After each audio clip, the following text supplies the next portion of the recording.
But overall, it's still looking good. And I said, as we said a few weeks ago, if the first two win, then there's going to be some buzz on the Friday for the Gold Cup and the Mayor's Chase. Yeah, absolutely. And what days are the first two on preview night?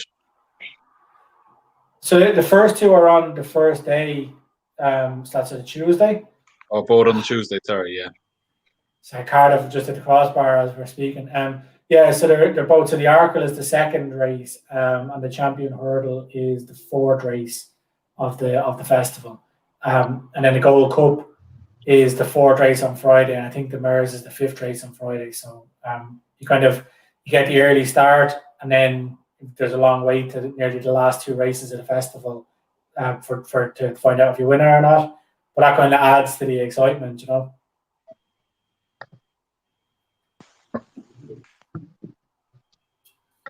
And then speaking of excitement, we have the Chapman Preview night coming up on Sunday week, so the 14th of March. There's a special guest, Matty Batchelor. So Matty's a jockey. He's kind of nearing retirement at this stage, but he's got a wealth of experience, has ridden at Cheltenham festivals, he's won big races like the Hennessy Gold Cup. So it'd be great to hear his views on everything that, you know, all the races that we're going to discuss through the night. We're going to have some prize giveaways, a little bit of banter, there'll be trivia throughout the night. We also have, so I'll be on there giving my thoughts on each of the races. We've got a special punter perspective from one of our good friends, Darren, and we also have an Irish on-course bookmaker, Brian, coming on to talk about kind of the bookmaker angle there. So we're going to try and make it, obviously, a lot about the races, but there will be a little bit of, bookmaker talk. How do they price up the markets? Which ones do they want to take on versus avoid? All that kind of stuff. So if you're interested in that, you have any questions, either from a Cheltenham perspective around certain races, if there's any races you want covered, or if there's a certain kind of betting question you have in. So we'll have all the experts there. So get the questions in early, and we'll make sure to answer them. Obviously, we stream it live on multiple platforms, so you'll be able to ask questions on the night, but it'd be good to get the questions in early, just so we can make sure that we're able to accommodate everybody. So as I said, get that in there. Also, if you're watching tonight on YouTube, Facebook, Twitter, wherever you're watching, make sure to like and set the alerts so you see when we go live, and are able to track us on either a Friday night or we're doing a special preview like the Chapman Preview. Yeah, I mean, like I'm very excited about the lineup. Like, I think it's a great mix, right? So you have people from different areas of the sport, and I'm looking forward to see how it plays out. Like, I think it's going to be a great night. Yeah, I can't wait for it now. There's a lot of effort going into it, so hopefully, we'll get the crowd, and we'll be able to have a good night of it. But it's good that we're 2 days before the festival, because I think everybody's going to be buzzing for it, and you just want to be talking about it at that stage. So I'm very looking forward to it now. Kind of feels like the lead up to Christmas, It'll be tough to not just ask Brian about 400 questions about how he goes about doing what he does. We'll have to make sure to limit our own questions and get something in from the audience. Yeah, exactly. But that's what it's all about, the questions that either the audience asks or that we ask, it's going to drive that discussion. And I think we've got a good panel, so it should be a learning experience from a bet perspective, but also from an overall kind of betting and horse racing perspective. Said Manny has that kind of wealth of information, so any questions around how horses prepare for Cheltenham or anything like that, it'll be a good overall learning experience. I know, Lee, you were saying you want to try and learn a thing or two about horses, so no doubt you'll be tuning in for the whole thing.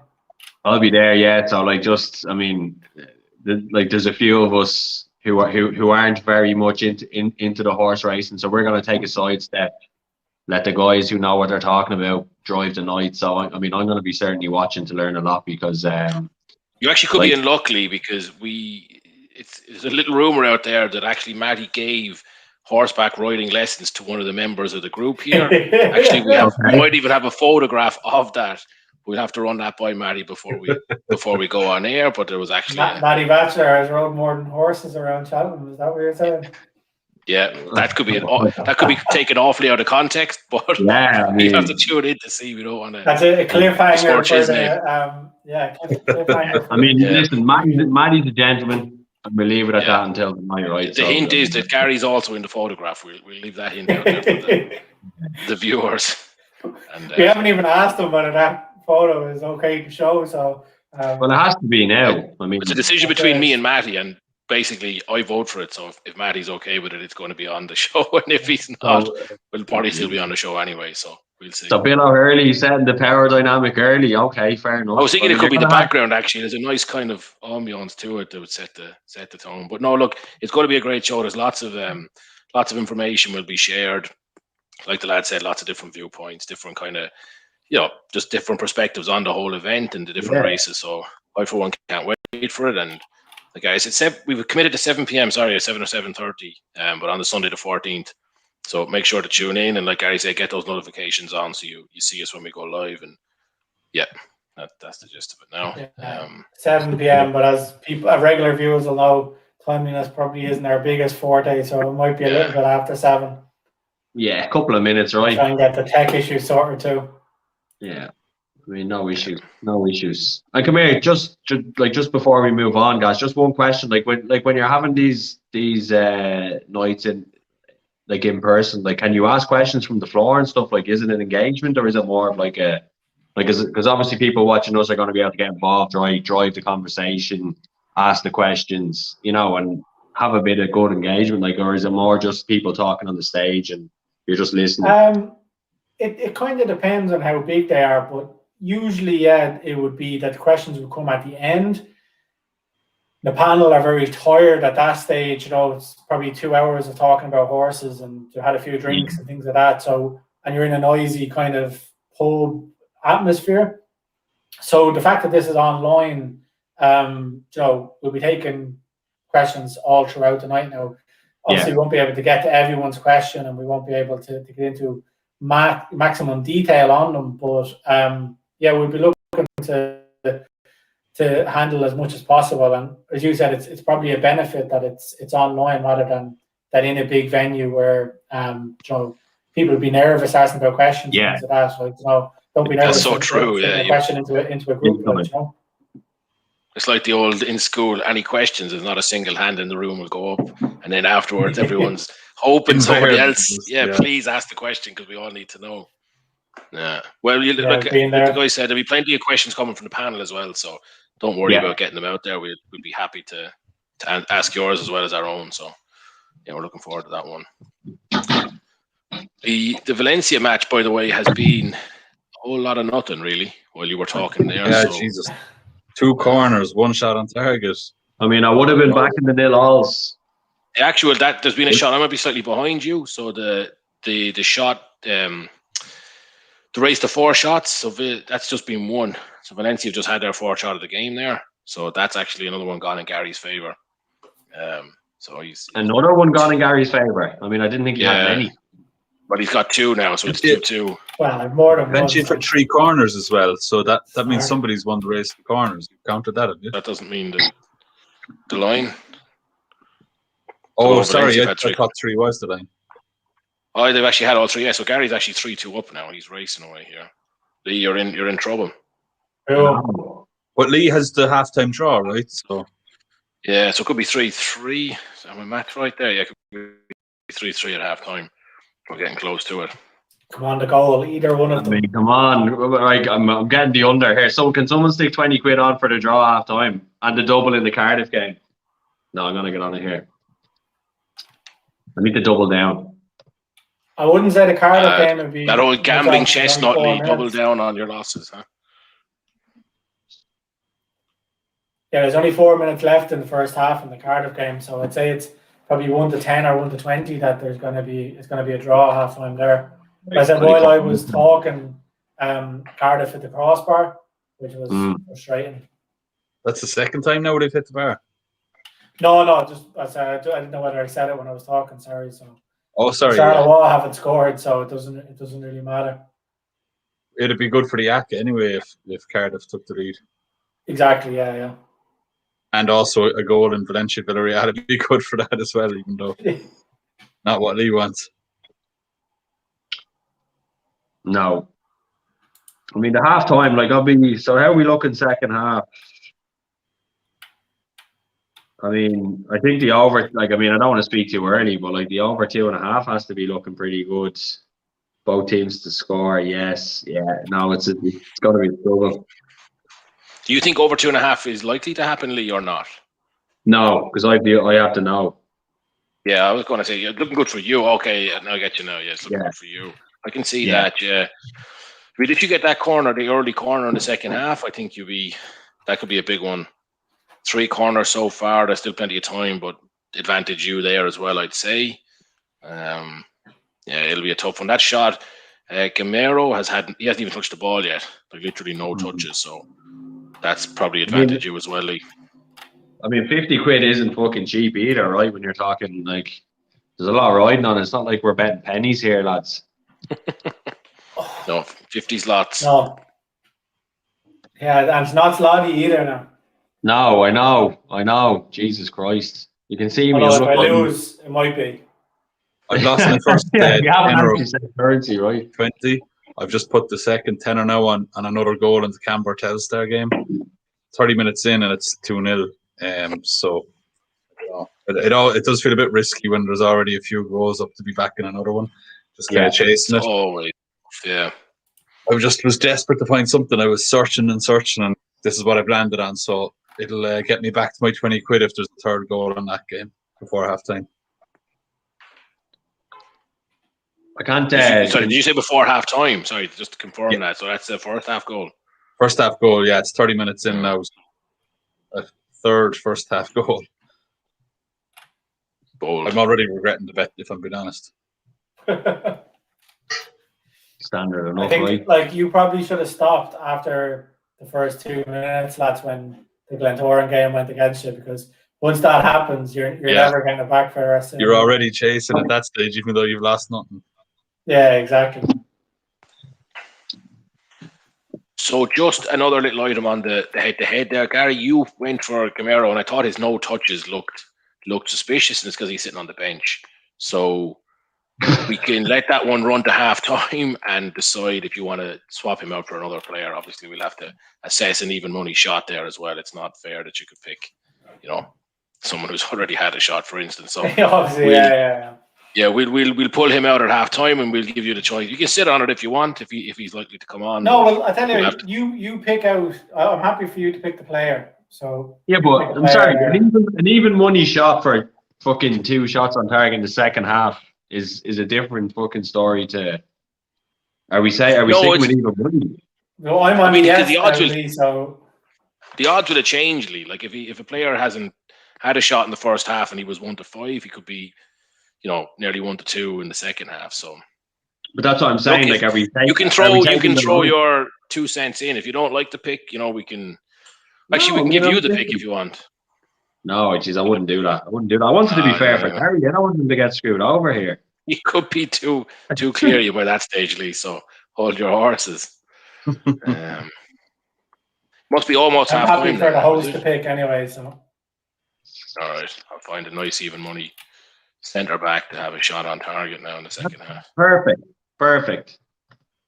Pick either of the centre halves, Gary. I'll give you the choice.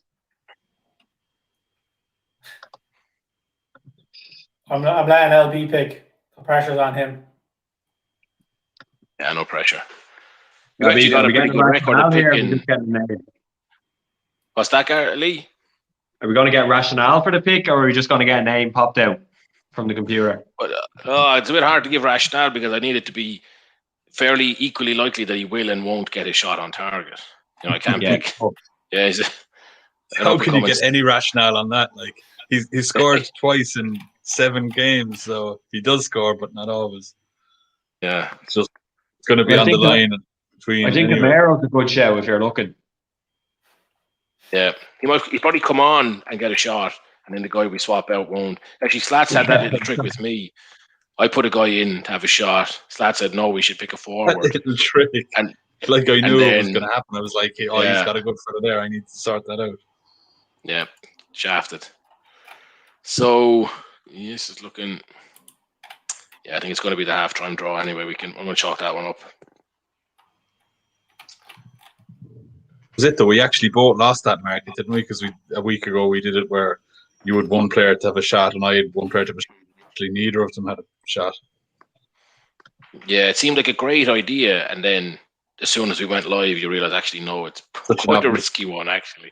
Yeah, especially when it was like evens. If we had each taken a player that was like 1 to 5 for a shot on or off target, you would have fancied one of them to come in at least. But we're going to pick 2 players around evens. In fact, no, that we did. We changed it to players that were odds on, and we still did. Yeah, that was it. Yeah. Don't say still. I mean, mine did come in, except I changed it because you insisted that we. Yeah. How was the Munster match going, Slats? Sorry, you were about to give us an update there.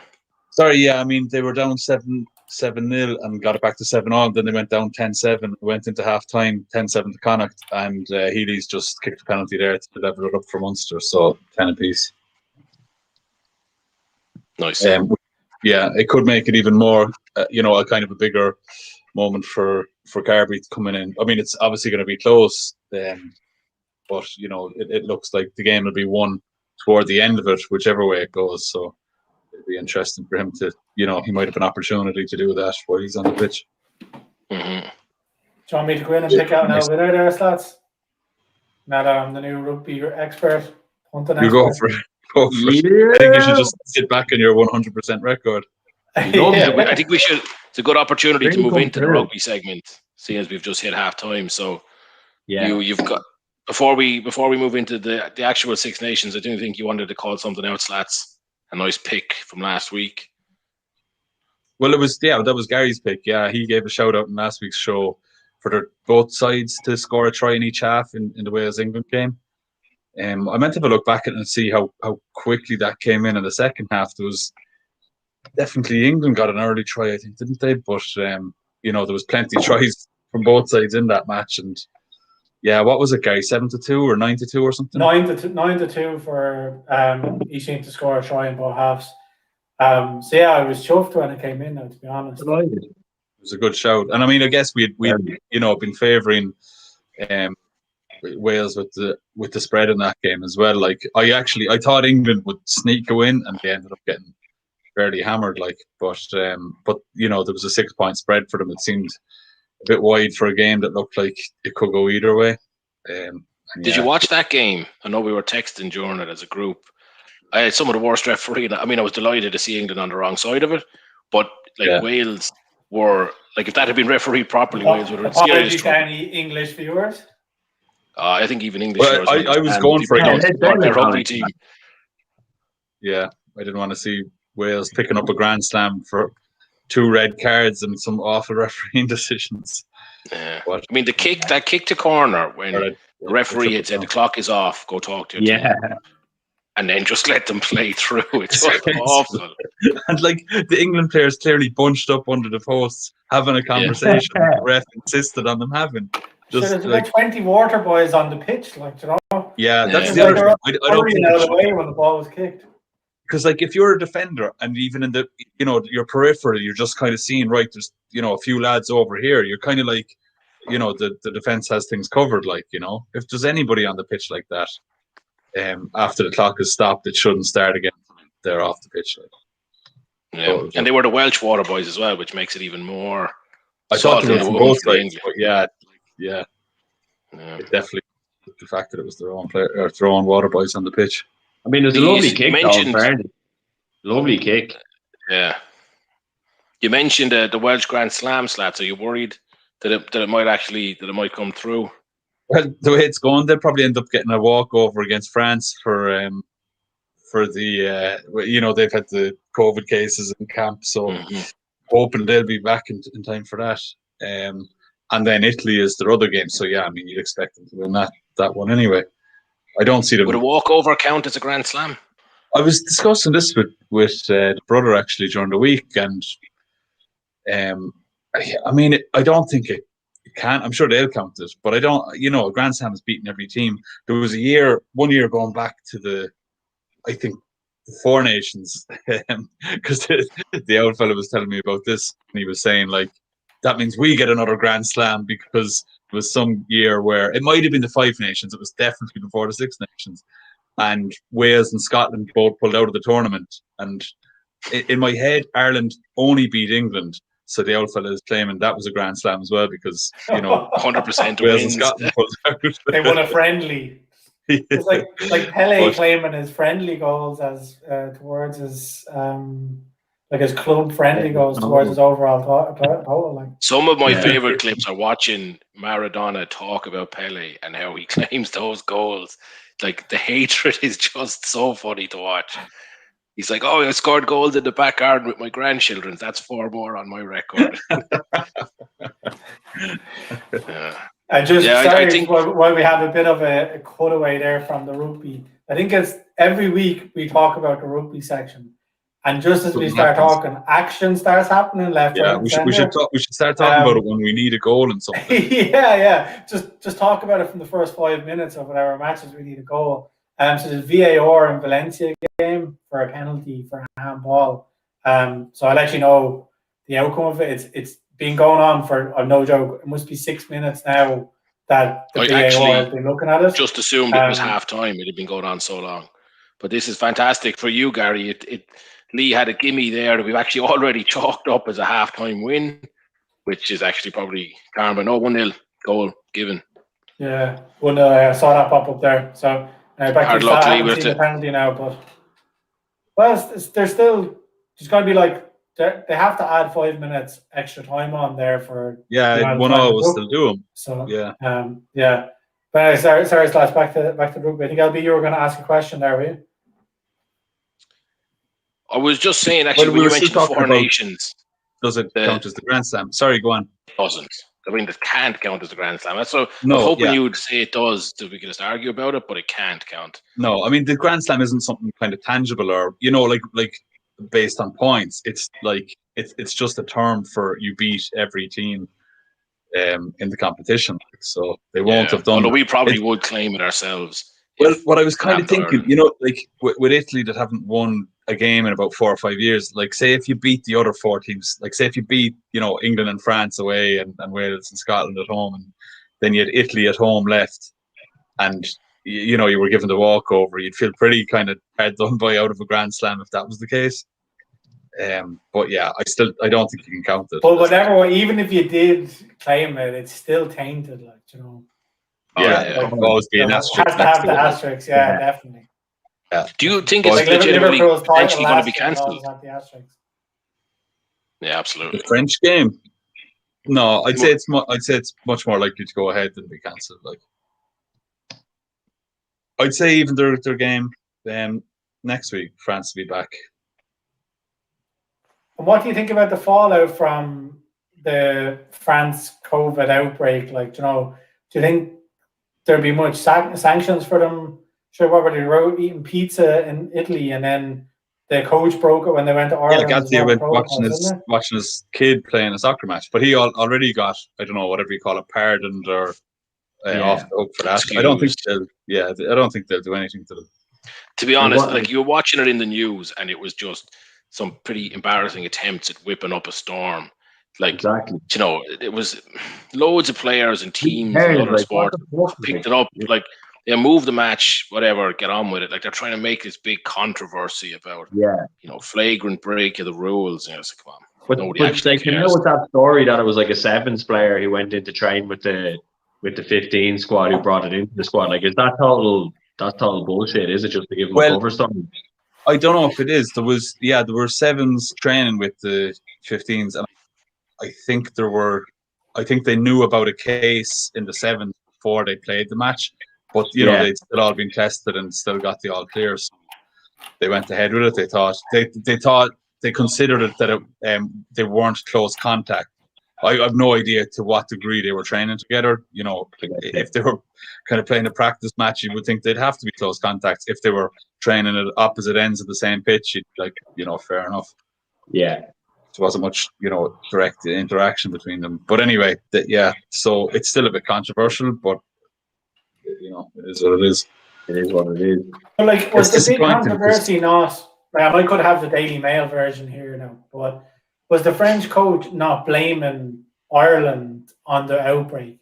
The fact that they were in Ireland and that COVID wasn't being managed well in Ireland. I didn't hear that. As I said, I could have the total English. There'd be something kind of French about that. But that's what I heard. Oh yeah, just some snide comment about it must have come from over there somewhere. Exactly. At all. I wouldn't even more reason to believe that is because his first interview when he said the coach himself was caught breaking the bubble. He went to watch his son's game, and then he said, "Well, I was standing 2 feet away from the Stade Francais president, so I wasn't the only one who was there." And everybody was like, "He shouldn't have been there either. Why are you telling us that?" So, he just seems like such a finger pointer. Everybody else is bad as well. Yeah, if I'm going down, I'm going to drag as many people. Yeah, exactly. But then he finished it off and he goes, "But the guy was wearing a mask, so it's okay." And you're like, you can't roll that back. You just completely dropped your friend in it. Dropped your pal. That's funny. Sorry, let's just give an update on our football ACCA. So again, the rugby chat seems to bring out all the action. So the Go Ahead Eagles have gone ahead. Yeah, I saw that. I didn't want to interrupt myself. And just in that Dutch game as well, Telstar scored, so I'm back up to my 20 quid for that third goal in the other game. But yeah, delighted that Eagles are leading. So that leaves us in a fairly good place going into the second half. We just need a Valencia goal and a Cardiff goal to bring home the bacon. So it gives us, I said, something to cheer on for the second half.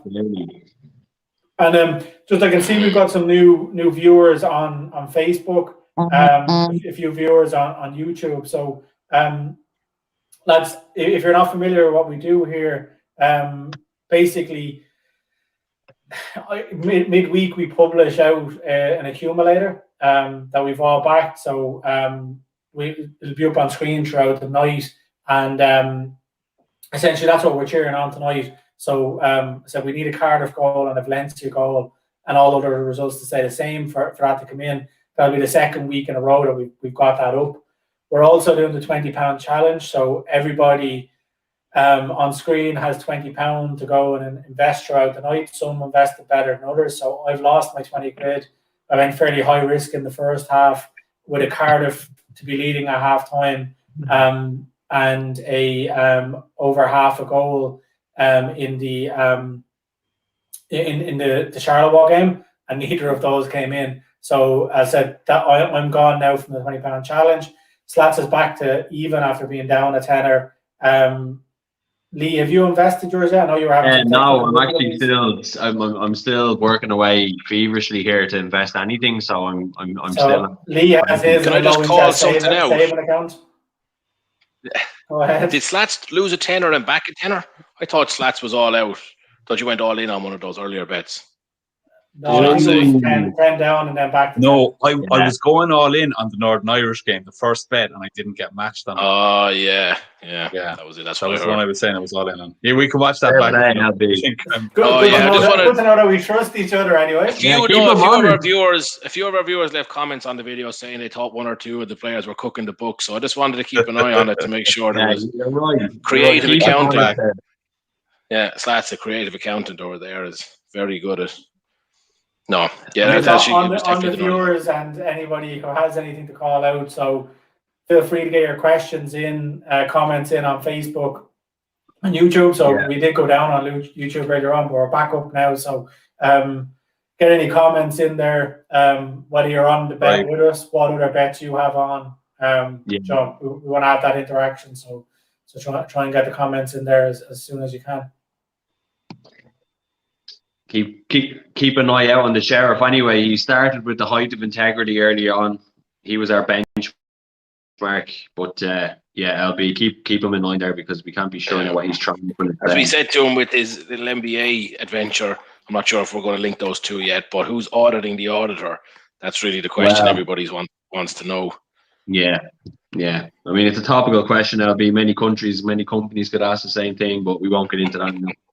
I think you probably should give a shout out to your NBA ventures, lads. Are you willing to share that with our viewers this week, or will we all? No, that's a completely separate thing. I'm going solo with that.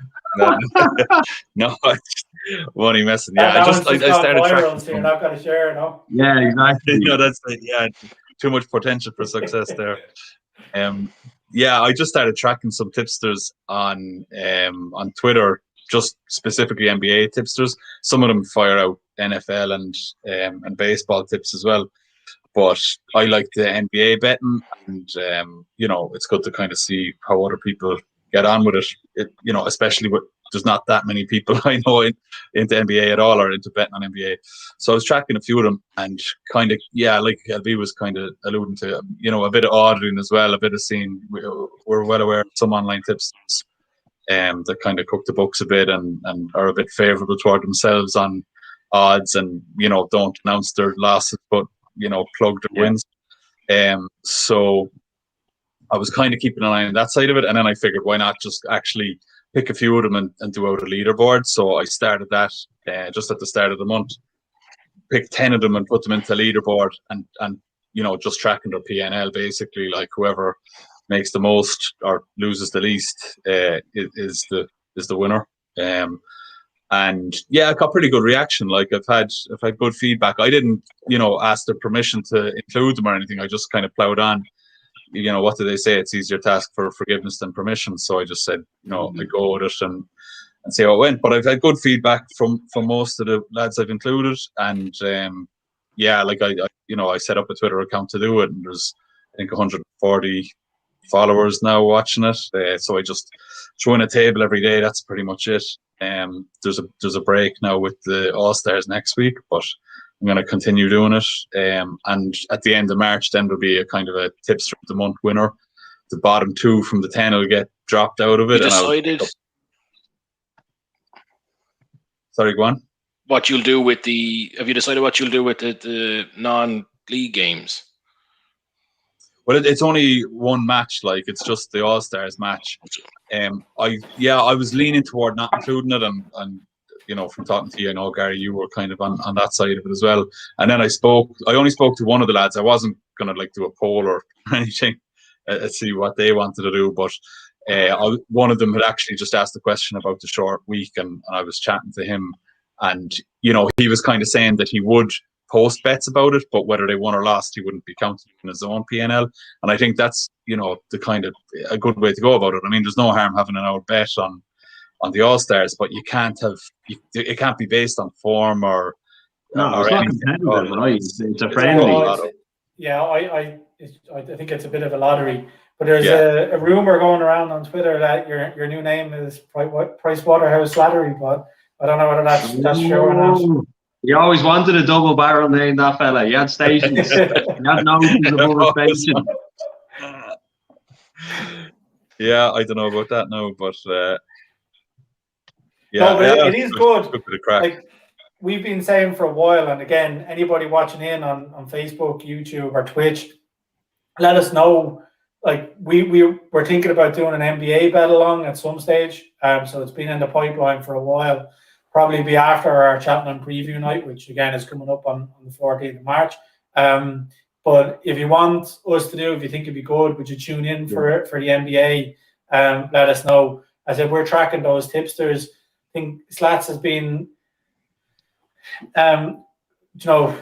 quite down on himself there. We call him our NBA guru here. You follow back on any of the tips that were up on Sports Rundown last season. It had a fairly good P&L. So I said we'll pick out a night for that NBA bet along. But again, if it's something you're interested in, hit the like button, hit the subscribe button, and we'll let you know when we go live for it.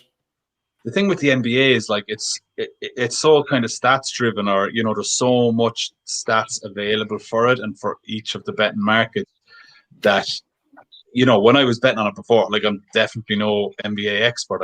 I don't know a huge amount about it or about the individual players or teams or the history or any of that. I've only been tracking it for the last year or two.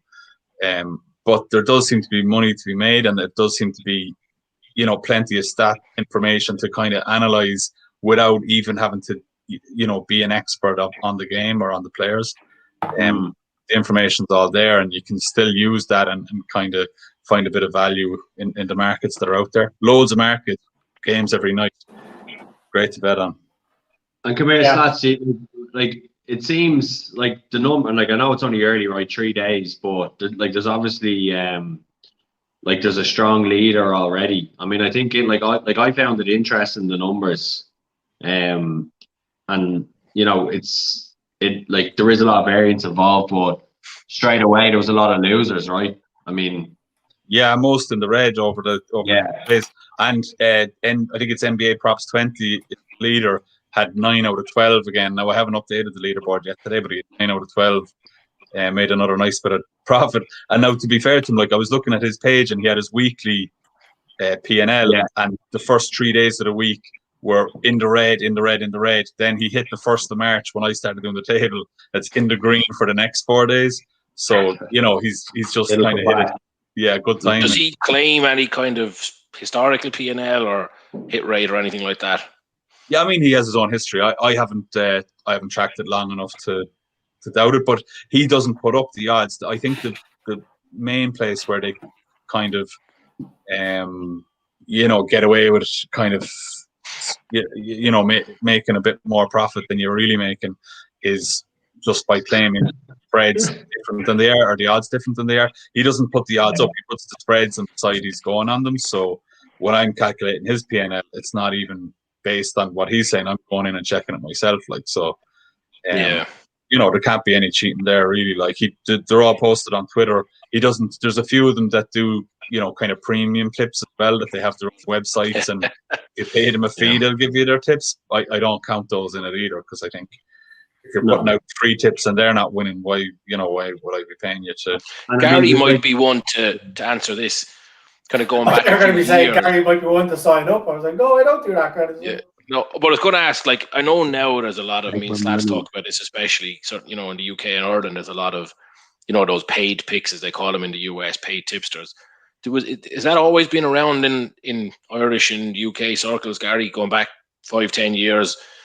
Like, I think it's the biggest. Yeah, like in horse racing, it has. I'm not too sure. But you're paying for picks, like not for analysis, like for the actual picks. You get picks. Usually there'll be picks and analysis, but I can remember, 15, 20 years ago, when it was like a number in the race and post, and you'd ring the number and get a tip. Now, I never did it, but it did have ads in the race and post going, like, ring this kind of tip hotline Premium. Or whatever. So I don't know whether they just went like, 3:30 at Kempton, whatever, or whether they actually gave a spiel of what it was. But there still are like some paid tipsters out there. I see them now for sure, but it seems to me by definition to be something that if the tips were good, he'd be backing them and he wouldn't be selling them. And if they're not good, well, unless they sell them. Yeah, well, like there is the thing of, where, like, we know if somebody does well with the bookies, they tend to get blocked, quick enough. So I suppose if that did happen, you could take a turn at trying to make money because you can, make a profit off the bookies. Like, there's an argument for that. I get your point that, like, why you're selling your massively profitable tips instead of backing them yourself. But if they make more money out of that and they're blocked by the bookies, it might be a way to go. It's ripe for bullshitting if you're, have these tips locked away and then publicly you're kind of claiming how well they're doing, but you're not even posting them before they happen. So, it's one thing to maybe give people. There's such good free ones out there that, like, Joe, you don't really need to pay for. Yeah, exactly. Yeah. So. It does seem like a grey area, but go on. Speaking of good tips, I was going to say check out SportsRunDown.com for a couple. So just again, anybody who's watching in, I've put the links to our link tree into YouTube and Facebook. So if you click on there, there'll be links to our mailing list. We'll be sending out competitions, free bets. There's a link to join our Cheltenham competition. There's a link to our website and also to our partner William Hill for free bets. So if you're interested in any of those, click on the link tree and follow the relevant alternative link to go to each section. When I just said I'd give that a shout out to the people who are watching in. Just on our accolades, because I was looking at this because I actually didn't have time to get on it myself, and I was raging when it got to half time. But so our ACCA was about 10-1 to begin with, and now it's a little under 9-1. I was surprised with that. So we've 4 games. 2 teams we need to win are both winning 1-0. 1 team we need to win are drawing 0-all at half time. And, they've dominated the shot stats, had more kind of possession and attacks. And then the last bet is both teams to score, and the away team gone up 1-0. I'd say the red card for Espanyol is probably not helping us there. Okay, yeah. Yeah, I mean, they're 4-9 to hold on to that win, but that's still not compared to like Eagles, who are 1-5 now for the winning 1-0. Yeah, with that red card, now should I even just leave that one out of it? Back a team who are winning to have a red card. 1-2, less even 4-9. Yeah, I might just leave that out. It's 6s for the treble. Yeah, I think it's a decent treble. Like, yeah, there's not much value added by backing a team. But I actually backed it myself earlier. I left Espanyol out by accident. I never kind of didn't click with me that it was there. So actually, we'd be on the same one if you do that. I know it was my pick for the ACCA, and I kind of went pretty heavy on Cardiff tonight. But the way they've started the second half here is very good. Like, the first half, it was probably 60-40 in Huddersfield's favour, but Huddersfield have hardly get out of half now in the first 5 minutes of the second half. So my confidence is growing back on that bet. Nice. I didn't see much of what was going on there the last few minutes, although it's just from the replay here. Munster went up 17-10, and Connacht just equalised with a try themselves and converted it. So it's 17-all going into the last 15 minutes of that game. So I know we kind of skipped off the rugby fairly quickly, Slats. I don't know if you had any other thoughts on the Six Nations or anything you wanted to.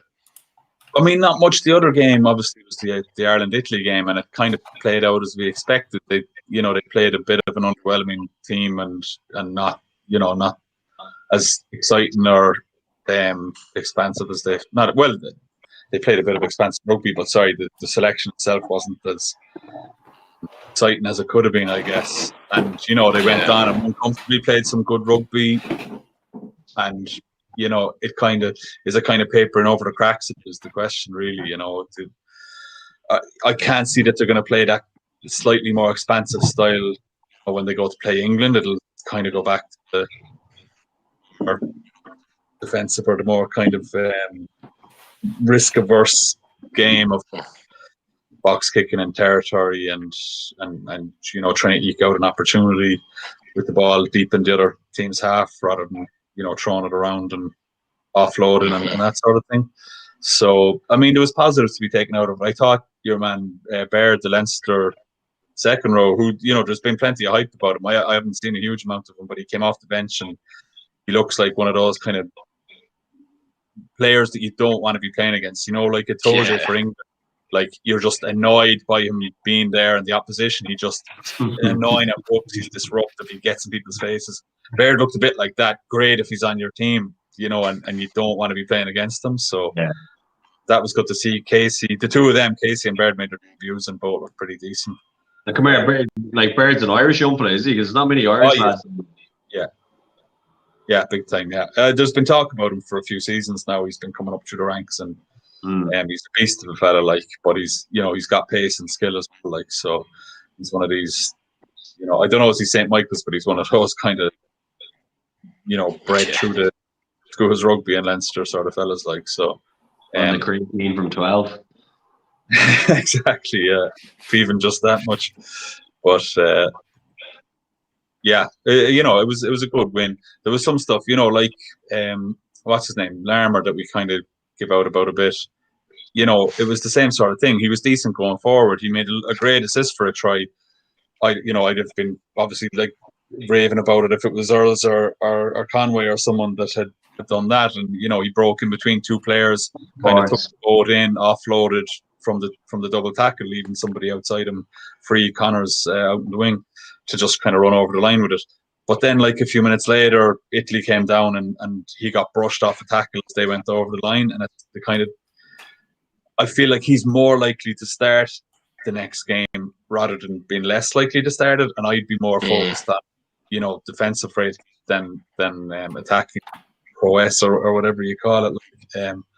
Because, you know, a break against a good team won't necessarily lead to a try, but falling off, you know, when you're defending against a good team will most likely lead to a try. So I don't think, you know, the balance is right there to kind of give him a highlights reel and show all the good stuff he did and kind of ignore the weaknesses in defence. So, yeah, I mean, it was good to see him doing what he can do, but I'll be a bit worried about him. And it's obviously a bit early. With the gap weekend coming up, it's maybe a bit early, but would you have any expectation for the Ireland-England game? Well, it's not till the final week, like, so it's still 2 weeks away from this. It's, we're up in Scotland next week. And, you know, again, I'd be hoping that they just kind of, you know, need a bit of youth and play a bit of expansive rugby and just go for it. I prefer to lose with playing good rugby than go to, you know, a 6-0 win up there or something. Like, it'll be an interesting game because Scotland missed that match against France. You know, they'll have had a long old break, and you know they lost to Wales, granted with a red card, but having opened so promisingly in Twickenham, they'll be very eager to get a win as well. So it should be a good game. But yeah, I mean, I'll be looking into it more once they start picking the team. And then, yeah, England and Dublin, you'd be kind of starting to feel a bit more confident about anyway. But it looks like it'll be a bit of a dead rubber game anyway. Always nice to get a win over them. And you know, I'll be looking forward to that match when it's coming around, even just as a spectacle, as a one-off game, even if neither team have anything to play for. Yeah.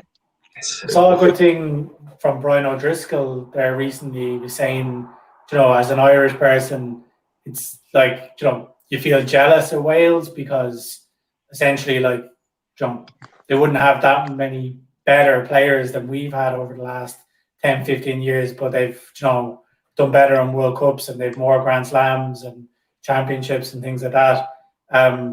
And it's just, I don't know, it's mad the way Wales seem to be getting this run, even though they don't seem to have, you know, the standout players. Yeah, we talked about it in the show, and it's funny to hear O'Driscoll and that talking about it, because I wasn't sure, was it just something that the kind of fans considered rather than actual players. But yeah, there's always a feeling that Wales overachieve, which is a good thing for them. You know what I mean? To be underdogs and to be winning is definitely a good thing. But you know, there's definitely a feeling that they've overachieved over the last 10 or 15 years in terms of World Cups and Grand Slams and championships, and definitely a feeling that Ireland have underachieved. But is that a bit of a function of how we see ourselves, like, or there'd be a bit of that, but there was a stat. I think there was definitely one point where Ireland had won most Six Nations games over like a 10-year spell, and they won championship, or they had that Grand Slam in 2009, and that was it. And then you know, Wales like would do a Grand Slam, then they'd finish 5th, then they'd do another Grand Slam, you know, whereas Ireland were just like so consistently second for a good few years, and Wales, England, and France all winning tournaments ahead of them. Yeah. So yeah, it's hard to know where I think that a part of that though was like the Italy game we saw, where you know they don't really shuffle the deck. They really, you know, we're very reluctant, and we've won loads of those games. We won were against England are out of the championship, so they play a lot of new players, or Scotland do it, and we just keep flogging the same kind of, first 15. Yeah, they wouldn't be quite as I adventurous. take no. That side of it, like so. And then somebody gets old or somebody retires, and we're just absolutely kind of, we don't know who's going to fill in for them then afterwards. So, you'd be happy for Wales at their own. A lot of people giving out during the week about O'Mahony getting the IRFU contract extension for that kind of reason, but obviously I'd never have anything against O'Mahony. I mean, a player that often gets underrated in the Irish camp. And no, but there's a difference between giving him a contract extension and playing players in games that count for nothing and we're probably going to win anyway. Like, I don't have any issue with him getting the extension, and I think he's one of the players that you definitely want in the squad. But let's say he was back, you still wouldn't be. There'd be no benefit to playing him against Italy, say, if we played him on the last day of the competition. But in reality, we probably would play him if that was the way it panned out. Yeah, I get what you're saying. Yeah, there's definitely a connection between the two there. Like, yeah. And like, do you think there's anything in kind of the autumn internationals and things like that like, kind of from an outsider looking, Ireland seem to put out their best teams in those matches, and obviously they're test matches, so they mean something. But when you're up against like the All Blacks and the South Africans and stuff, and you're just being ploughed out of it, and you come out with injuries, it seemed to me that the Irish team kind of, I don't know whether it was just they all peaked at age at the same time and went downhill at the same time, but they just seemed to fall off a cliff because to me it was injuries just being picked up across the board. So would you go down a bit of a route of maybe mixing it up in those games to not call them less important games, but the non-Six Nations or non-World Cup games? Would you play a weaker team? Yeah, I mean, it all depends on the context or like the timing of it and that too. It kind of depends where you are as a team and a group of players. If you were kind of a young enough team coming together, you'd want to gel a bit in that. You need to get that continuity or whatever, yeah. Yeah, exactly. Yeah, there's also certain years where your ranking, your world ranking, is going to define where what you call it, where you're drawn in the World Cup. World Cup, yeah, I suppose, yeah. Groups so you're looking for a top 4 ranking at that period, or there's been stages where Ireland have been on the fringe of 4th or been on the fringe of 8th, so you definitely want to be in the top 2 tiers, whatever about being in the top 1 tier. So you're kind of forced, I suppose, to lock in the wins in those games. And then there's other situations. We only beat the All Blacks, what was it, 4 years ago for the first time ever in Chicago, and then followed it up the following November. And if you've never beaten the All Blacks, you don't want to be thrown out an experimental side against them just because it's an autumn test. Like, the game is still, there's a level of importance to it as a standalone match. I think Ireland's problem when that happened, when they beat New Zealand in November, they've been playing the same kind of game plan, and it was really effective from Schmidt for 3 seasons into that period. And then the following Six Nations, Eddie Jones and England had figured it out, played a game plan against them, and Ireland had no plan B at all. They were just tried sticking to this one game plan that England had figured out and got torn apart. And then other teams. That was the one where Ireland went down after like 30 seconds and got absolutely demolished, was it? Yeah. It was, yeah. I remember that day. And they didn't recover from that. Like, this isn't good. No, it was a disaster of a game, and they never recovered from that.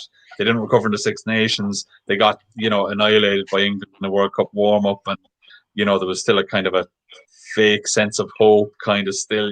We beat New Zealand less than a year ago. We still have it, but really going into the 2019 World Cup, they'd kind of been found out at that stage, and they still, within that 6 months, they didn't manage to change their game plan enough. I mean, at all, really, to kind of counter the fact that they've been found out of it. So, that's part of it too. Like, it's not just about the, who do you play in games that don't mean as much. But the Schmidt thing you said was funny. I remember someone at the time saying, if plan A fails, resort to plan A. It was just head down. Exactly what it was. The same thing. We've actually done our viewers a slight disservice. We've actually moved past the first 5 minutes of the second half of this Valencia game as well. But there was another corner, so that's a fingernail back up for Lee. He's clawing his way back into this one. Still a little bit behind, but checking that. Yeah, the corner came in. So And have you decided on who I'm getting in Romero's place, LB? No, I have not. I've not looked at that. Sorry, why have we settled on the adjective for clawing for me getting back into this bet? Like, am I that far behind, or what's going on here? You'd lost 3 in a row, so I thought you were on a slippery slope there at that point. Fair enough. But yeah, it looks an awful lot more equal now. That's true. The corners aren't looking good for you though. 6 corners, so I suppose probably even enough. This Glentoran game that I was going to back the first half goal in, I know, LB, we've spoken about this a good few times. They were up 5-0 at half time, and it's 86 minutes now, and it's still 5-0. It's one of those ones where you see a game has 5 goals in the first half. Your initial instinct would be like, back another goal or 2 in the second half. And so often, now there'll often be 1, maybe 2 goals, but it never lives up to the goal-orama of the first half. It so rarely seems to like that. You're just much better at matches, I think. And it's funny how often you even see it like this, where there's a ton of goals in the first half and actually 0 in the second. That there could even be a bit of value for back and unders when you see a match go that way. And especially if it's one team dominating. If just a game that's 3-3 at halftime, fair enough, there could be a couple of goals in the second half. But 5-0, it just tend to put the game dead for the second half. And just one other thing, Eagles are up 3-0 there after 55 minutes. I was actually just going to say that, speaking of putting like teams to bed or whatever, so that's good for the All-Acca. Up the go ahead. Absolutely. We could do getting a Valencia goal fairly soon, just to wrap that leg up, so then we just really be cheering on Espanyol to hold on to their 10 men, and Cardiff to get a goal in the last 25 minutes or so. Yeah, definitely, just to get both teams to score in, it's done. Like, it's, there's no losing it. That's exactly, so, yeah. It's good to have them banked. Banked, exactly, yeah. I'm just going to get a drink there, lads. We'll update the shot from Gamero to Moreno. So that's your shot, Lee, Gary. Shot on target from him. Something to cheer on for us as well. If he does get it into goal, into Valencia goal, well then it'll do the Team ACCA a bit of good as well. So we'll make that in-play adjustment, provided Lee doesn't dispute it or anything like that. Absolutely not. Team player, always. Apart from when he's back in the unders. Exactly. I'm a team player just when I'm always a team player. Always. I mean, I haven't managed to get on the fucking unders tonight because I'm having severe IT issues that are very frustrating, I have to say. Unfortunately, I live in a country that doesn't have free online gambling, so it needs to be a technical workaround to get in play, and unfortunately those technical workarounds are having issues tonight. So I don't think you should be publishing that information. Well, I mean, Jesus, come and get me. But I'm still working hard. So basically, if I get online, I'm going to be feverishly scattering my €20 around all sorts of markets to try and make a few quid to win the competition, pretty much. My my tenor bet as part of the 20 challenge is gone anyway. Paco's been subbed off, so he had one shot, was on target. I thought I was off to a flyer, but he was kind of hooked not long after that. So that's me down to 10, and there's nothing really jumping out. It's been a very strange night of football, very kind of flat. Yeah. So anyone who's viewing us now, you got the double whammy of the flat football and the technical issues. So it's been a strange one. Maybe Slats might have an optimistic or an uplifting update on the Munster match to give. Yeah, but I was saying Carberry might come on and, in a close game, he could be involved in the winning of it. And yeah, Munster, it was 17-all and Munster won 2017 at Carberry. Putting them front. He was on before he got that try, so he converted their try when they went 17-10 up. Connacht equalised and he scored a penalty. Now, I didn't actually see the penalty. I don't know how much. He got a lovely conversion last week from nearly the touchline on his bad side. I didn't pick this week, but still good to have him involved there and grinding out a win. That's guaranteed Munster top in the conference now, so they'll be going into the final once they wrap up the last 2 games. Nice. This was straight to final, isn't it? There's nothing. It's just Munster, Leinster. They're introducing this Rainbow Cup where they're bringing these new South African teams in early, so throwing a bit of a cup together between the existing Pro 14 teams and the 4 South African teams coming up.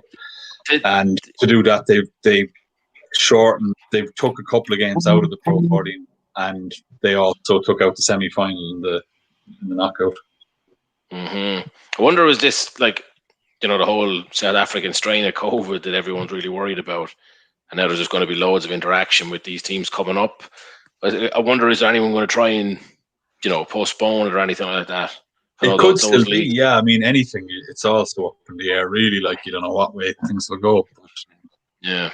I suppose if they just follow the protocols that are in place, there's not going to be any fans travelling. So it's just worked so well in the Six Nations. I assume they'll be all getting vaccines as well, like, that way, like just privately.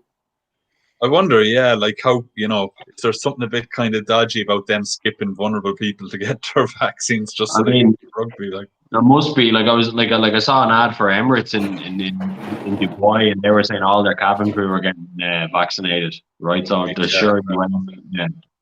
Yeah, I mean, like, as long as it's not governments giving them out, but like, I mean, you would think that somebody had the foresight to get onto one of the firms and be like, listen, we'll prepay or whatever, like, like, you would think that the Premier League would have done it as well, gone out and said, what we will buy. But didn't loads of the main the Western countries make it that only the government can buy them? To prevent that. There's no way you could have private enterprise skipping the queue. Yeah, the league gets 4,000 doses, and all the nurses are outside queuing to share a couple of them. Imagine hugging and kissing each other. Those debates every year, like, a nurse is only worth 35,000 a year, and this Premier League player is worth whatever 10 million a month. Now it's COVID jabs as well. So it'll be. We'll see. I hope the South African thing does go ahead. I do feel a bit sorry for the Kings and Cheetahs, who are kind of used as the guinea pigs to just, does this work? We'll send those two fodder up there. Harsh, yeah. Now, the Kings never brought much to it, really. Like, they had a couple of wins, but the Cheetahs were decent. Like, they made a quarter final one of the years, and they were decent at home. They beat, a lot of the teams down in South Africa, and just got absolutely shafted from them. It's harsh. I look forward to it anyway. It'll be something different, it'll be a new kind of. And it's going to be a great competition, like, because I mean, those 4 teams are all up. If you're considering Munster top of Conference A and Leinster top of Conference B, like, those will be the best 6 teams in the competition next year. I don't know if all 4 South Africans will be better than both Munster and Leinster, or in between the two, or will there be a kind of a mix between all 6 of them? But they're going to be right up there at the top of the table, compared to, like we were saying, about Cheetahs and Kings. Cheetahs kind of coming in between 3rd and 5th most seasons out of 7, and Kings 6th or 7th out of the 7 in their conference. Like, it's kind of nice as well. Obviously, we're not picking on the Welsh rugby if anybody in Wales happens to come across the show, but the Welsh clubs are always talking, we go back and join the Anglo-Welsh competitions, and we don't want to be in the Celtic League. And it's kind of like, well, now look, you're not even in the top, fine, go. We've got the South Africans, they're an awful lot better than you are. Trot on. I don't think they'll be going anywhere now, No. Like, it's not like, I mean, it may never happen. It probably, but like, what would you say would be like one of the top New Zealand sides, like Crusaders, or one of them against Leinster? Like, yeah, I don't know if I talked about it on this show, but I've definitely talked about it before, that it'd be great to have a one-off match between the winners of the European Cup, like the Northern Hemisphere's top club competition and the Southern Hemisphere's top club competition, and I get the likes of Leinster playing Crusaders. I think there would have been a stage where it would have been competitive. I can't imagine, and I think Crusaders won last year. I'm not 100% on that. I think they did, and Exeter won, the European Cup, and I can't imagine Exeter would have put much of a fight. I don't think there's a less impressive European champion than Exeter. I watch a bit of the Premiership, and you watch them play, and you're like, this is the best team in Europe. Everything went their favour. Was the competition fucked up in COVID? Gary made the joke earlier about the asterisk beside Liverpool's title last year. I mean, there's like 2 on either side of Exeter. Like it was just it might have And been a smiley face underneath as well. A Yeah, winky smiley face. Yeah, like the final was meant to be in France. They were playing against the French team in the final. It was meant to be in France, and it got moved to the UK for some reason because of COVID. I still don't really understand what. but it got moved to near Exeter as well. But it got moved to Bristol, Bristol, which is not even an hour down the road from Exeter. Like, so I mean, it's as close to a home final as you could have had. Even the semi-final, they weren't meant to play it. There was something happened with the semi-final as well. Yeah, it's supposed to be a neutral stadium, but it got played in their home stadium. For COVID reasons. Is that? Yeah. Sorry, lads. Huddersfield got a penalty, which is why I haven't been interacting. But yet another Friday penalty missed on the stream. Yeah. So that's good for the bet. It must be 75% of Friday Betalong penalties don't get scored. At least that. This is justice because it was never a penalty, and he put it wide. So I thought the Araka was going to be in danger there, but it's still live anyway, so it's a good thing. So I've managed to get online and I've thrown my full 20 quid on a draw for Huddersfield Cardiff and a draw for Valencia Villarreal. What odds did you get on that? It was 6.4. Nice. Jesus, you'd be because I considering it's one goal. Have any of us even had a bet? Taff. I'm going to throw on my first bet, and I'm only breaking even at the moment. I'm down 10. You were gone, Slats, but my Paco Alcacer bet, he got subbed off pretty much straight after his shot on target. So we got 1 for 1 and then just got hooked. So that's gone.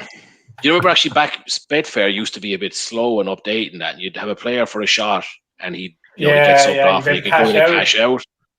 It goes instantly suspended now. They've copped on to that. It's unfortunate. Right, I'm going to throw my full. Time I did that, I got like 50% back or something. Yeah. I'm going on a bit of an odd market here because I just want to get a bet on before I'm wrapping up when I'm just sitting breaking even. I kind of feel like I'd prefer to go bust than just break even. So I've my full 20 on a goal in Gambia under 20s versus Tunisia under 20s. Just solely based on the Betfair stats. There's like Gambia, it's 20 minutes left. Gambia have had 9 shots with 5 on target, and Tunisia have had 15 with on target. So I mean, just looking at it, it looks like a game that isn't going to finish at all. So here's hoping. Obviously, no idea. That 20 minutes left in that, is there? 20 minutes left for a goal, yeah. And it's you're just very much in the taking a punt category when you're on the Gambia games. I actually thought that. He said, I'd rather go bust than break even. I was like, if our bookie who's coming on the panel next week is listening, he'll be rubbing his hands. just to clarify that, I mean in our €20 challenge against each other. I'd rather throw it away than take my money. Gambia under 20.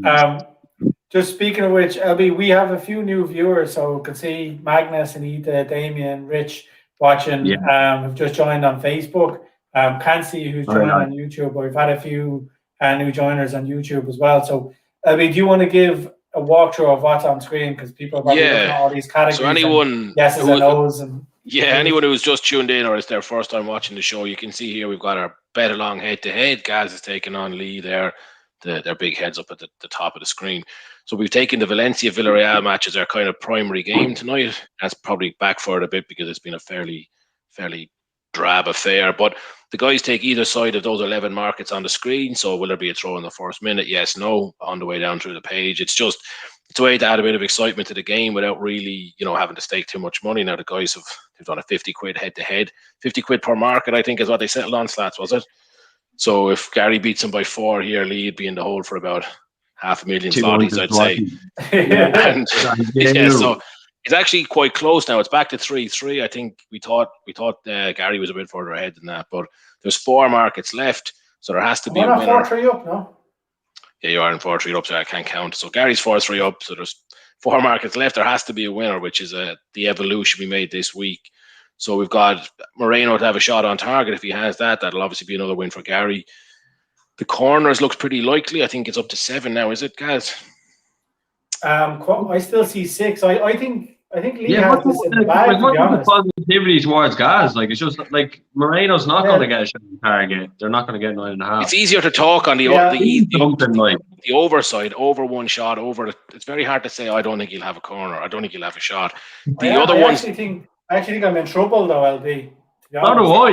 The over 2.5 is gone. 2 goals. Yeah, the over 2.5 is gone. Though. I'm seeing it as 4-3 to Gary, like so. No, it's 4-3 to Gary. Yeah, it is. Yeah, okay, but we're thinking Lee's favourite for the shot on target, no, and for the under 9.5 corners. I don't know why he's favourite for a shot on target, no. By the way, just because I'm trying to turn the tide of public opinion, right? Well, so let us know in the comments if you think any of those markets lean one way or the other. Both teams to score is a coin toss. Sorry, but was Moreno not evens to have a shot on target? He wasn't. No. He wasn't even close to evens. Well, I'm going to check him now. We're going to just put. He was 1-2. He was 1-2. I'll be dodging the books there, right? He's shouting out it's evens. No one's going to check it. Robbed. All right, I was making the assumption that he was. I think that there could be an update on the cards there. I just clicked on. I think I saw him take a shot. So I'm going to wait for the official match stats to update. But I think that one could actually be. Yeah, well, don't bother waiting, LB. I mean, your bias is already shown, so just throw it on the leaderboard there, right? I have no control over this. Another win for me, LB. Thanks. Yeah, let me do shots on target. Oh yeah, he's had a second one, so that's that's a win for Gary. So now he's 5-3 up. So I think let's continue on. You're going to say that it was well. So if the corners goes, if the corners goes Lee's way. Then he still needs to go 1-1. Yeah, 1-1. Lee wins if the corners goes his way. Another goal for over 2.5 in any scenario. Gary's got it wrapped up, so he's 5-3. Needs to be 1-1. Yeah, 1-1. You called it beforehand, Lee, and I actually think it's. Yeah. I mean, it's pretty likely. It's certainly still on the card. Just a bit of a downer on our lads. Espanyol conceded there. And Oviedo are actually favourites to go on and win that match if there's going to be any winner. Of course, because of the red card. It's always a signal when a red card comes into the damage. I just hate red cards. I think they just kill any kind. No matter what you're looking to back, a red card is not. No, it's terrible. Yeah, especially a first half red card as well. It's scandalous. I feel like La Liga probably has a red card, or whatever that is, the second division. Like a red card every 2 weeks, every 3 weeks. It seems like a very kind of low. Yeah, but it is a low intensity league, though, right? As far as I can see. Yeah, I find it kind of hard to watch as well, to be honest. Eagles are 4-0 now. Like I've flicked on this fucking Valencia game there for the last 5 minutes, and it's all Valencia. Mm-hmm. That's all I'll say. Sorry, I did think to back Valencia next goal. I mean, 1-1 is like I was looking at the stats last night, like, and 1-1 was like jumping out at me. I put on the document on the share drive, and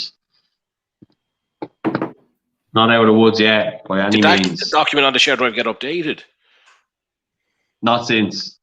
Oh, but it was also PK's bet. Very cryptic. Yaka was both teams to score there, so he'd be in agreement anyway on that.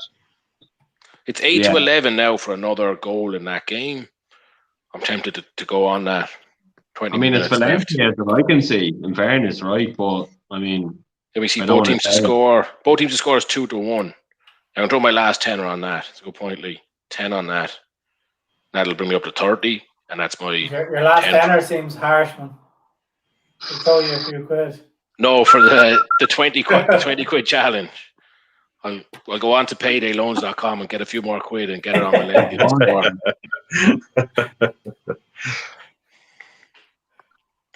You can follow me onto this Gambia under 20s bet then if you want. Down to the I ought to double them up, but I'll leave it. Did I back it? Yeah. How did the Ajax or the Ajax women go, Slats? Should that last me my first tenner? Did it? No. You know the women always lose your money, right? Not always. But, just when he shares with us.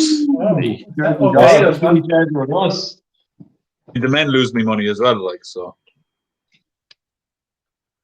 Very interesting now. Yeah, Think there'd be a different stream needed for that conversation. absolutely. You can jump over to the political rundown stream, and we'll get stuck into that now after this. Although we do have 18 plus on the stream, so I suppose we could get away with it. Yeah. I mean, I'm fairly. Is Miss Nolan gone? Is she? We're past the watershed anyway. There's two Miss Nolans that seem to be watching at the minute, so welcome to both of them, Anita and Anne. How's it going? Okay, So so comment into the group if you want some feedback or interaction. Yeah, I mean, well, thanks for being here because you stopped me cursing again on the stream, right? I know that's obviously we want to be the height of decorum, but I just want to say if I don't get another goal, I'm absolutely fucked. Apologies. No, definitely are. There's 7 corners there now as well with 20 minutes left, so that one could even go against you. It's done. There's going to be the first. I think you're glad you didn't go 50 quid per market anyway, because it could be a bit of a Well, of course not. I mean, Jesus Christ, lads, I'll leave that to the big spenders, UNLV, right? Gary wants to get involved in that. I mean, we'll see next week now. Yeah, I mean, we're going to look ahead. We need to decide how this is going to go next week, right? Assuming Gary wins, and you guys had the draw last week. We'll have PK back in the mix next week, so we'll have to get him in on the action. Maybe put him against LB, who'll be looking for his first win as well. Did you save that comment for when I sat back down? It came naturally. Lee posed the question, so you can't blame me. Yeah, for anyone who's still new to the head-to-head or the Betalong or whatever we're going to call this, it's I didn't get off to a great start last week, so I've kind of been given a free pass. I might take on PK, who's new to it, so it'll be two newbies taking each other on next week.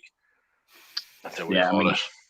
Yeah, I mean, honestly, LB, I know you know your stuff, but like PK he's a different animal. He pulls, I think it's going to be a tough fixture next week for you. Knowing your stuff is not that important. Expert. Yeah, because we got I got the first question, right? I certainly made the question, so I had all the advantage. And then Slats made his first pick, and it was over to me, and I just panicked. I don't know what I was picking bets that even contradicted each other. It was a disaster. I feel like I got, even though you had the second and 4 picks, I still feel like I got my first 3 choices that I wanted as we went down through to this. So yeah, but it is about the bet pick, like Abby, you were saying, like it's 50-50 shouts, but there is like another 50-50, but there is. Yeah, but they're not coin tosses. We're not throwing darts at a board and seeing what we pick. Like you had a view in the match, and you actually picked under 2.5 and both teams to score, which is obviously a pretty clear 1-1 stance on the game. You said it to us offline before we kicked off, so that's kind of what we're trying to do. Pick obviously a couple of the throws and stuff like that are just for the entertainment, but we are hoping people will take a stance on the game and then take the mark. We just had a comment in from PK just saying he's looking forward to it. So go on, Peter. The challenge has been accepted. Already. Gauntlet's been laid down. Absolutely. I don't think any gauntlet was laid. I don't think any challenge was made. Slats is setting us up here, but yeah. Go on, Peter. No, it'll be good. We'll have to see what the game is. What SerieA B game we pick next Friday to do the Betalong on. The lower the better. Take it down and dirty. Yeah. So we 15 minutes left in the big game, right? So, and it is all Valencia. Now, I mean, that was an absolutely terrible pass, but it is all Valencia. So it's not over yet, but I'd have to say, Gary, you're feeling pretty happy over there. I don't know, it's all to play for yet. 1-1 seems like a very, very lucky scoreline. Right to say there hasn't been another corner. It's still 7, right? Yeah, it's 7. You need 3 corners, 2 goals, and you've got it wrapped up because you're already on there now. 5, yeah. No, 6 are wrapped up. So 3 corners or 2 goals. He doesn't really need 2 goals. If Valencia score again, he has it wrapped up because the both teams to score was 4. Yeah, that's true. So 1-1 is the only thing. I'm not going to count my chickens yet anyway. On a positive note, my €20. Yeah, my €20, like I can cash out for 18.50, which Nice. is a lot considering, right? That I need to fucking draw in Huddersfield and another goal in Valencia, right? So they're obviously expecting something to happen here. Yeah, well, the draw in Huddersfield is looking like there's only a minute left in that game. It's a bit ahead of the Spanish one, so. Cardiff do have a corner here, though. I'm gonna cash out. I'm cashing out. Bold. I cashed out prematurely last week, and I still regret it this week. So, yeah, I think for your stake, if you're still just 1 goal shy, I think I'd have left that run. Definitely. There was an unbelievable interception. Is anyone watching that fucking Valencia game there? There was an unbelievable interception in the box. Watching here, yeah. Yeah, it's loose. Like, it's a very loose game. Like, yeah, like Valencia no have to go all structure. out now, so I think it's going to open up, you know. Like, what a save that was. Like, I completely regret not just doing the over 1.5 and getting greedy and going for a Valencia goal. They could get caught in the sucker Yeah, punch they here. Counter-attack. so how are you guys looking for the night's competition off your 20? Minus We need to 20. have a winner. Yeah, mine went very quickly, so we'll move. Well, I have, swiftly if on. Valencia score here, I'm up 10. And if they don't, I'm down all. If there's a goal in this Gambia-Tunisia game, I'll be up 20. And yeah, there's only 5 minutes left, like, so. The committee will have to review Slats' though, because I think there was some confusion earlier about how much he put on different bets. So we'll have to. I mean, the viewers are calling it out, right? So there was some confusion that was perfectly cleared up and can be watched. On the one hand, here we are saying we're all in tipsters online, and on the other hand, then we're just throwing out all sorts of wild claims about P&Ls. I was just going to say the beauty about doing our betting live online means there's no cheating. Like anyone can just go and watch it back. They watch it back, and there was the dead 15 minutes on YouTube where there's just no record of what was said. That's the except we were all up like 600 quid after it. Yeah. I mean, like, Slats is a slippery slope for you, right? And I'm going to bring it up. I brought it up already, but you were the sheriff, right? You're no longer the sheriff. We're not going to get into it live on the stream, right? Because it's not a nice story. But Slats is no longer the sheriff. That makes it sound way more. Also, he's getting criticism from the viewers now about fucking throwing bets for live on air. So, Slats, it's been a huge descent from the heights of the sheriff position. I don't even think that was from a viewer. I think that was just LB throwing it in there, throwing in the grenade. No, it was a comment. Viewers have said it. Yeah. Yeah, exactly. So, Slats, I mean, you need to watch now. You do need to keep an eye, right? You were the height of integrity. Now there's question marks over it. And watch it back. Hopefully, his NBA, the NBA tipsters that he's checking in on don't realize the codology that he's promoting on the show himself. I have to say, lads, just looking forward to next week and the challenge of LB and PK. The games are top quality now. I'd say it's going to be an interesting night. Give us a preview of the schedule. Well, Slash will be happy that there's 6 Dutch games on as we go live. Yeah. Newcastle versus Aston Villa is the English game. In the Premier League, there's Blackburn Rovers, Brentford in the Championship. Atalanta Spezia in the SerieA.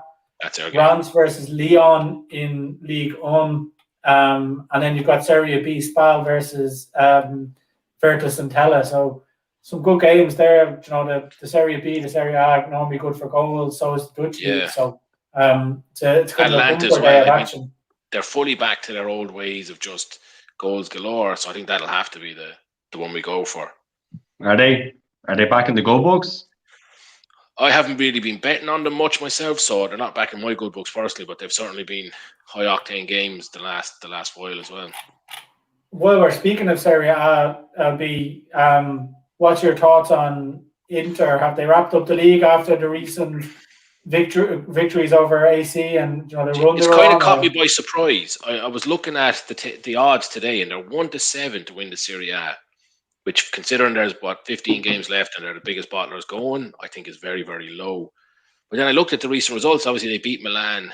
Milan lost that Crotone game. No, what game did they lose? We were all on them a couple of weeks back. Spezia, was it? Spezia was Spezia. They lost 2-0. Yeah. Juve, we actually recommended to back against Juve, and they slipped up against Hellas. And I think Inter have all the momentum.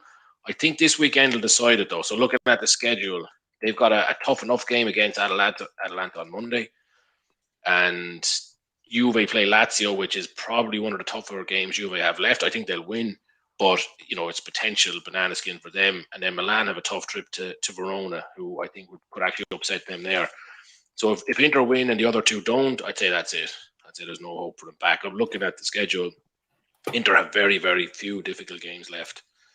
So I think it's mad that AC are 14-1, even though they're only 6 points behind. I know you're saying the schedules and there isn't that long left in the league, but I know Juve have a game in hand, but they're a couple of points ahead of Juve, and Juve are 6s, and Milan are 13s or 14s, depending where you look.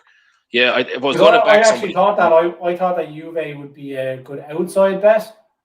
So I went in expecting about 10-1, given where they are. I don't think I'd back them at 6s though. No. But I would you like get the to better see value get back into it. Sorry, like you get better value back in Juve in their individual games than 6. Like they're even money this weekend. You back that's a good chunk of your way towards that 6-1. It doesn't make sense. And if they lose that, they could be 13 points behind. Like they're 10 points at the minute. I think Milan are the bet.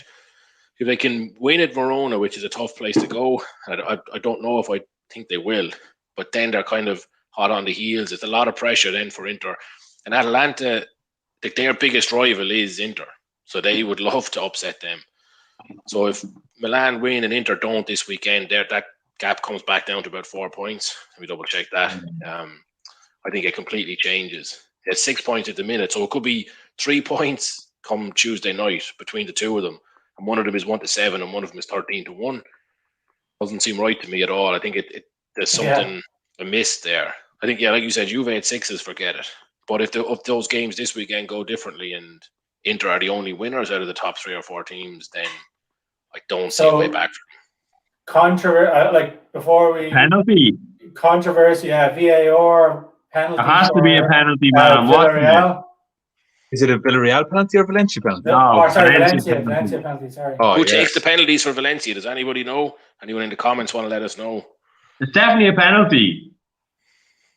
I think 1-1 at this point. I think 1-1 at this point makes it really exciting because any other goal wins it for Gary or 3 more corners. So I'm hoping this goes in. 3 corners. Like Slats, my bet's coming in now is set at 6.7-1. So told you what you shouldn't have cashed out of that, Lee. That was a no, I didn't cash out. Oh, brilliant! No. Yeah, that was a great one. I mean, that's going to be more controversial because you definitely said live on air that you were going to cash out. Actually, he did say it, and you never told us you didn't. So sorry, what can I do here to prove that I haven't cashed out? I think we need nothing. When trust is lost, Lee, it's lost. You can't do anything. Sorry. What can I do to make it back in my face? I mean, I got to admit. On behalf of the whole team, I want to apologise to our viewers about this. We're not usually this bad. A little bit of after timing every now and then from Slats and Gary, but usually we're pretty honest with the bets. LB's just lost all his money so quickly. There's no time for him to. I never get the bets on. That's actually my problem. LB's talking about being trustworthy with a tash like that. Yo. Talk coming out now. Exactly. It's going to descend into absolute insults in about 30 seconds. Right. You know our record for missed penalties anyway, so I think I'm actually hoping Gary. Boom. In. Yeah, go. Lovely.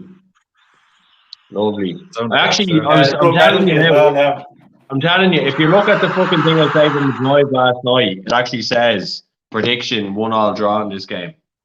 In fairness, Lee, you said it in the group today. I'll give you that. You called it. I'll be impressed if you win with this now because you made a bold call. I'm goosed now, though. I think you're in trouble, Gary. Need that corner fest the last few minutes. There's not enough time for 3 corners. I think you go on, PK. Go on, PK. The only thing about corners is they can lead to each other, right? You get a corner straight out for a second corner type of thing. We talked about that, but we haven't seen it now since these head-to-heads have started, where there's been a kind of a flurry of corners. Here's the question. I can cash out for 100 quid now. Of what? And so I put 20 on at 6 points. So I can win. So I put 20 on to win 128. Personally, I would because You're going to lose another 50 to me as well. Bear that in mind. Yeah, that's what I was thinking. The fact that if your bet does come in, it means you'd have won the 50 off Gary, and if it doesn't, you'd have lost the 50. So there's another 100 quid swing there. I take that. So cash out is done. Yeah. So I've covered my loss to Gary. That's class. Potential loss of twice Gary in that bet now. Yeah.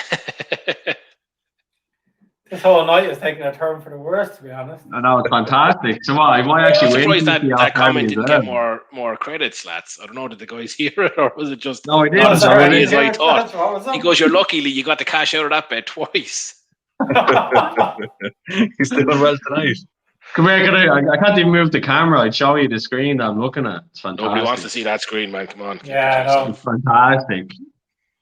PK's in the comments telling us to leave the bet run, but I think that's brazen, PK. So I think we'd leave it. I'd be saying, night. if he didn't have the 100 quid swing in his head-to-head with Gaz, I'd leave the bet run, because it's a game that's just looked, both teams have had plenty of shots and attacks and all. Once those games go 1-1, neither team is going to take a risk. The pain of that your 100 quid disappears, your 120 is gone, and you've got to give the 50 that he's given you, you've got to give it back to him. Like, that's an absolute kick in the backside. Yeah. Yes, cash out all day job. Hopefully a couple of the viewers were around to see that and enjoyed the drama of it. It's probably the first penalty we've had scored on the stream in about 6 or 7 weeks. A long time, anyway. Yeah. Delighted. I might lump back on there 100 just for them to draw. It's like 1 to 16 or something, 1 to 7. 1 to 8 here, yeah. Yeah. So I mean, just getting back to this area, just to finish that off. Like when I looked at it earlier on, I was looking at it saying that like I'd like Juventus to get back into it, because Juventus play Inter in the second last game of the season.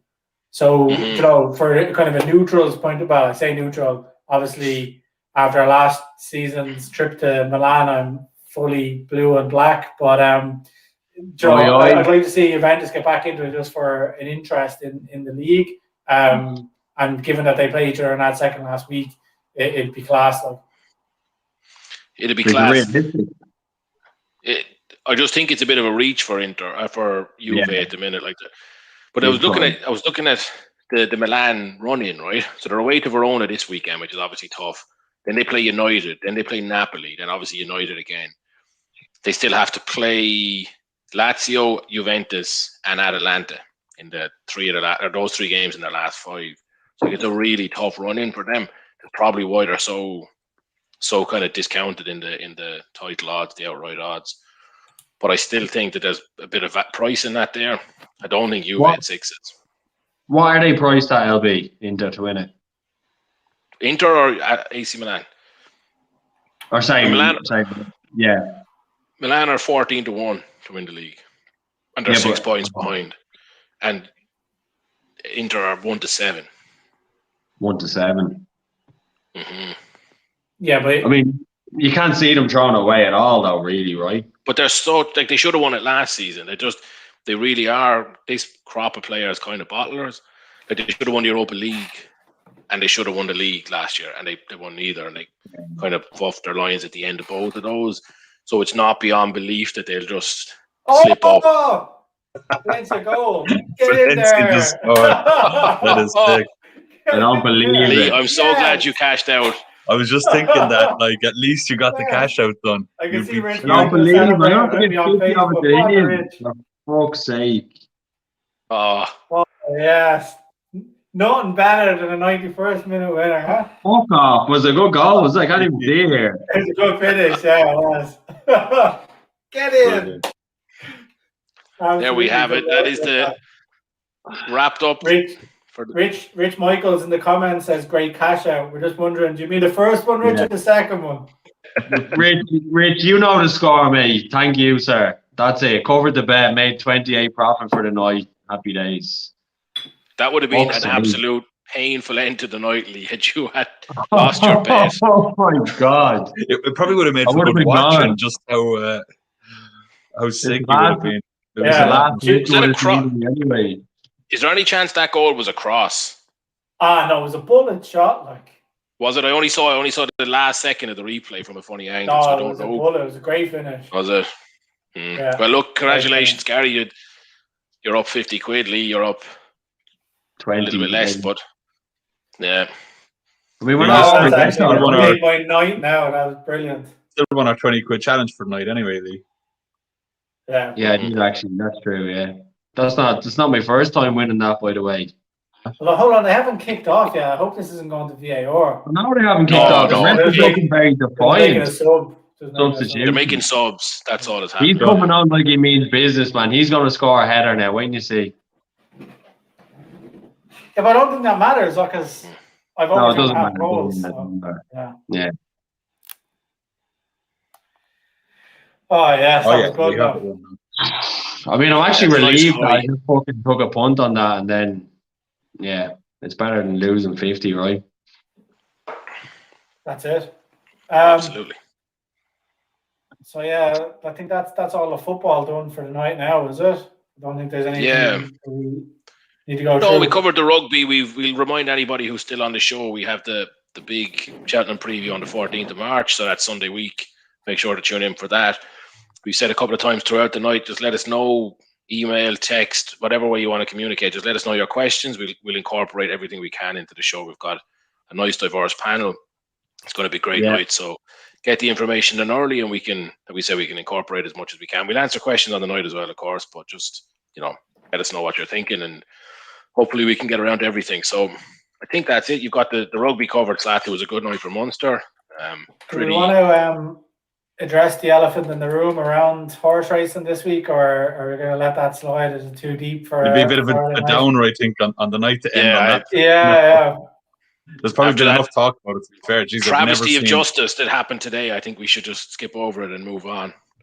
That's my Right, stance on right. it. No, Yeah, look, well, LB, thanks for fucking actually being in my favour for once, for Jesus Christ. I'm saying a travesty of justice for me losing, right?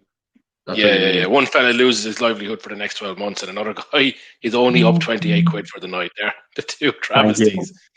Thank you. Look, if you want to get into it, Gary, we can. I don't really mind. It No, is a hot topic. Yeah, no, we can leave it off. Yeah, look, we'll end the night on a high. It was a pretty good night for Slats or for Gary and Lee. Slats, myself, not so much. I presume that African goal didn't come. Slats. Come now. Oh. Okay, well, look, we'll be back at the same time next week, 7:30 on the usual channels. We do apologise for the technical issues earlier on YouTube, so hopefully you caught up with us after that. And if you don't see us on Friday, make sure to tune in Sunday for the big show.